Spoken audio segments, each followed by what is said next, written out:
Hi, my name is Ida and today's video is all about growing on YouTube as a musician. I don't have a very big channel, but I have grown from zero to a place where I feel like I reach people and I get nice feedback. And growth is not always about adding great quantities. I want to focus more on how you add value and get value back and how you enjoy the process. So I have watched a lot of videos about how to YouTube and stuff because I think it's really interesting, but not many of them are directed towards musicians specifically. So I wanted to make my own where I talk about my experiences and all of the things that I have learned, because it is more fun when you get more feedback and when you feel like you're actually reaching someone and you have an audience, and not just put stuff out there and it's like putting your music into a big black hole. So in this video I'm going to answer all of these questions. First, you need to answer your own why, like why are you even doing this? And this should be something that you do before you start uploading or before you start planning your content. For me, I wanted to prove that I could be consistent, and I wanted to have my own project that I could feel inspired to do and that could inspire others. And that's what I want people to feel when they're watching my videos, so I always keep that in mind. There are 4 different answers to this question. We have search, of course, because YouTube is owned by Google and it's the world's biggest search engine. We also have suggested videos and outside sources outside of YouTube and other channels. I'm going to help you with all 4 of these. So first we have your channel setup, and for this you really need to optimize all of the possibilities that are there. So for the videos, when you upload your first videos, you need to make sure that all of your titles and your keywords and your descriptions are in order, because that's how your video is found by search. So all of the data needs to be correct. Also, your metadata, or the name of the file that you're uploading, matters. So if you're uploading a cover of Riptide, you need to call your file Riptide Ukulele Cover and not just Video 1, because that doesn't help you a lot. Thumbnails also matter a lot, I think, because I'm a very visual person and I usually click on thumbnails that I find appealing. I also really like when the thumbnails look like they're part of a set, like you know this is that person's video because of the thumbnails, and this goes together with how you set up your channel. So your channel banner and your profile pic and everything else. When I visit a channel, I like to see that the one who are working on that channel actually care and that they have set up their channel correctly with playlists and everything. And I think that matters because it shows that you take yourself and your videos seriously. So all of these technical things with data and stuff is relevant when it comes to search and suggested, and it also helps when you have videos that are engaged with. So always make sure to answer everyone in the comments. Of course, you want to answer people in the comments because it's nice to get comments and to talk to people. But when your video is doing better and getting a lot of engagement, it's easier for the YouTube algorithm to put it up in the search field and to show it as suggested to other people. I will come back to the 2 remaining parts of this answer later, but first I need to address some other important points in your YouTube journey. When your channel is all set up and you're ready to go, you need to pick content for your niche. And this should be easy, right? Because you're a musician and your niche is music. But it's never that simple. There are a lot of music content YouTubers out there. So what's so special about you? What are you going to post? Originals, covers, one takes, more produced videos? Are you going to do a lot of harmonies? Are you going to film your videos outside? Are you going to wear nice outfits perhaps? Dress up for every cover? Are you going to be funny maybe, or serious? And what kind of genres are you going to post? Are you going to do just new things really fast, just when they come out? Or are you going to do just 70s rock or whatever? I'm going to use myself as a case study here. When I started, I wanted my song choices to be the most unique thing about my channel, and my 2 favorite comments to get are, "Oh, I didn't know that song could sound so good on the ukulele," and "Oh, I've never heard that song before, but now I'm going to check out the original." But this is actually really hard to pull off because I need people to actually trust me and my music taste. So I've started to incorporate some other songs that maybe will be found in search easier, some newer things, and some more like popular things. But of course I always do songs that I really like and I try to do them in my own way. So then I have to think about what is my own way, and I have to find like my sound that I want to convey in my covers. And this is something that you also need to think about. So which songs and how do you do them, and how can you ensure that your audience will come back to see another cover after they're seeing one that they like. And this is maybe even harder when it comes to original songs, because no one has heard that before, so they really need to like you as a musician to listen to your original music. I find that it helps to picture like an ideal person that watches my videos, and I actually have 2 different people that are my ideal audience. So this first one is a girl. Her name is Dana. She's 16 years old and she lives in the US, and she likes the 1975 and Billie Eilish, and she plays the ukulele, and she wants to dye her hair pink, but I don't think she's done so yet. The other guy is named Andrew, and he's 24, and he also lives in the US, and he likes Pearl Jam, and I think he plays the guitar, and maybe he's in a band, but he's a bit frustrated because the other guys in the band are like starting to get jobs and stuff.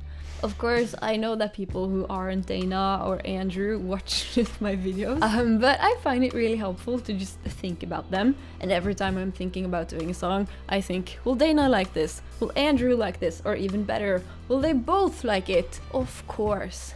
My overall ideal audience should be myself, so that's like the final question to ask. Will I like to watch this video? And if both Ida and Dana and Andrew will like it, then I'm good to go. This might feel uncomfortable, but if you are a musician, then you probably should think about it anyway. And this branding thing goes for everything in your video, everything from like your vibe, which is basically your personality, and the way your video looks, so your background, how you're dressed, how you present yourself. Even the editing and the fonts that you use should be kind of on brand. And of course your song choices, as we talked about. And I think having a personal brand really helps when it comes to getting people to subscribe to you and to feel like they know you and feel like they trust your taste, so that they come back for more videos if they see one that they like. I get a lot of questions about this. How do I stay so consistent? And how do I keep uploading videos when I have so many other things to do? And my secret is that I pre-film a lot. I don't know if this is a secret, I think people can figure it out. I usually batch film, so I film maybe 4 or 5 songs at the time, and I change my outfits. And this is not just because I want to fool people into thinking that it's a different day, but I kind of want to dress for the song that I'm playing, and that's part of what I do. And I also personally find that if someone uploads like 5 videos with the same outfits, I kind of stop watching after a couple, because I think that I've seen it before, because it looks exactly the same. But I really recommend planning out everything and batch filming, because it takes a lot less time and it helps you to be consistent. And consistency is important when you're building trust with your audience, and also when you're building trust with the YouTube algorithm, because you want YouTube to know that you keep uploading and they like people to stay on the platform. So yeah, you should watch your analytics, but you should also not watch your analytics. And what do I mean by that? Well, there are some things that you should pay attention to, like the click-through rate, so how many people actually click on your videos, and also the audience retention, how long are people watching your videos. And this is kind of important for musicians, because usually our videos are shorter than other people's videos.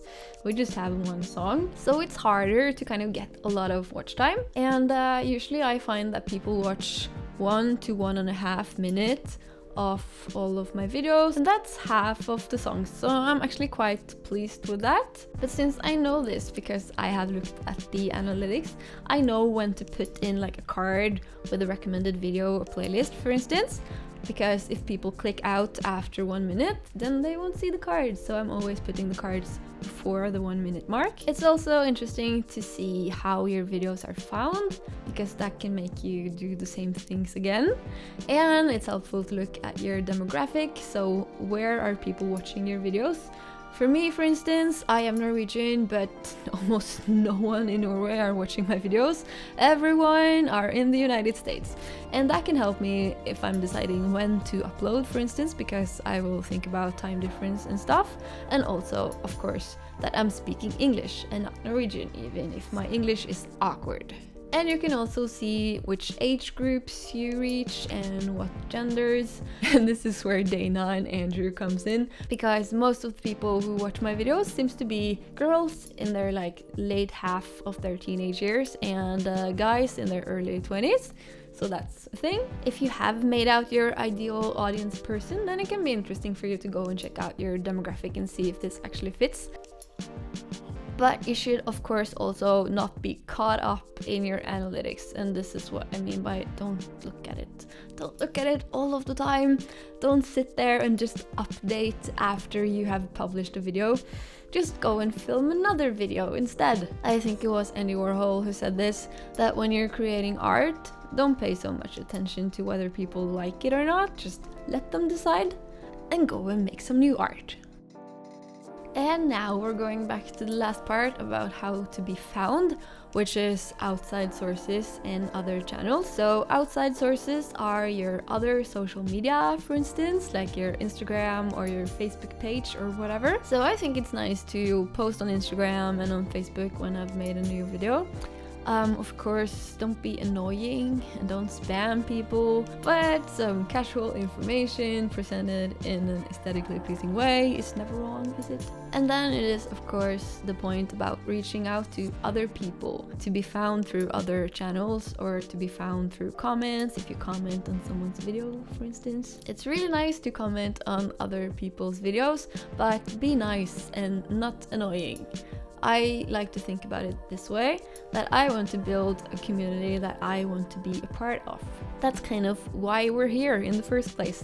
So find some creators that you like, follow them, comment on their videos, give them nice feedback, be inspired by them, and reach out. And suddenly you've built a relationship, and maybe you're even getting an internet friend. I really love the internet, said Ida, 60 years old. But seriously, I follow a lot of people, a lot of creators, and I get really inspired by that. Tomorrow I'm going to share my top 10 YouTube creators, so stay tuned for that. And also, if you're new on YouTube and you're watching this because you searched for how to grow on YouTube as a musician or whatever, it would be nice if you would like to introduce yourself in the comments and I can check out your channel. I really like looking at other people's channels and finding new creators and stuff. So when people comment on my videos, I usually check out their channel. But there is a difference between commenting and commenting, if you know what I mean. If you're going to comment on someone's video, be nice about it and try and actually watch the video and pay attention to things and say something that you actually mean, and not just post, "Hey, I make videos too! Maybe you can subscribe!" or something like that. I don't even know. Don't do that. Don't do the sub for sub thing. I think it's annoying because I like to be nice, and if someone comments on my video, I will most likely go and watch something of theirs anyway. And if they're just like, "Hey, go and check out my channel," I will like be annoyed. So yeah, try to be nice, try to be authentic, and try not to spam people. And remember why we're here. And I think that's actually all of my tips. I hope it was helpful, or maybe at least a little entertaining or inspirational, as that's what I try to make my videos into being. If you have any questions, just leave them in the comments and I will answer. Also, drop your channel below if you want to. I won't think that it's spamming or annoying because I asked for it. If you like this video, you might also like the video that I made about the equipment that I use for filming and recording. And go ahead and follow me on Instagram and all the other places, and listen to my EP and subscribe, all of the things. I'm making a video every day this month, so my brain is goo. But I hope you're having a really nice rest of your day. And yeah, that's it. I'll see you tomorrow. Okay, bye.